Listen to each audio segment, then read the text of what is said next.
If you're not using this tool in Canva, you're missing out. Okay, so we're gonna talk about the shadow and glow tool on Edit Image on Canva. And I'm gonna show you how to get like that double, triple layered look right here to look like your graphics are stacked on top of each other.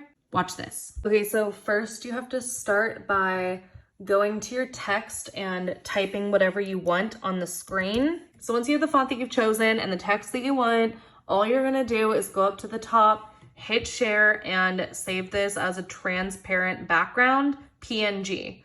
Once you've done that, you're gonna come back over to uploads and you're going to upload that file here. Once you've uploaded it, you're just going to click it and it's gonna bring it back out here. I like to get rid of all of this extra space, but it's unnecessary to do this. This is just me. Now you're gonna go up here to edit image and you are going to start by going to duotone, clicking on any color you want, and I'm actually gonna change this. Maybe let's start with a red. Hit apply, and now I'm gonna go into shadows and I'm going to start with a glow. I'm gonna double click that, drag that transparency all the way up, bring the blur all the way down, and mess around with that size. Once I find the size that I like, I'm gonna come over here to color and find a color that I like. Might play around more with the size after I find the color. I think that is a good level.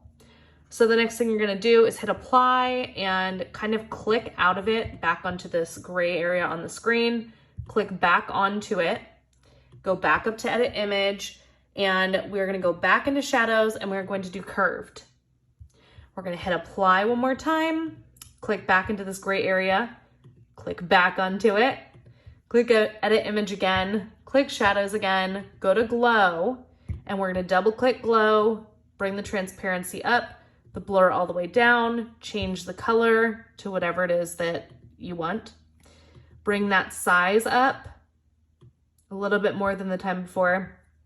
I am gonna change it to this, hit apply again, click on that gray area again, click back, hit edit image again, shadows, we're gonna do curve again, apply, click back over here, click back on the image, back to edit image, back to shadows, back to glow, double click it, transparency up, blur down, size up, and one more color. And now I'm just showing you these colors. I know this actually doesn't look good, but I'm messing around with it quickly so I can show you. But there you go. That's how you do it. Hope that helps.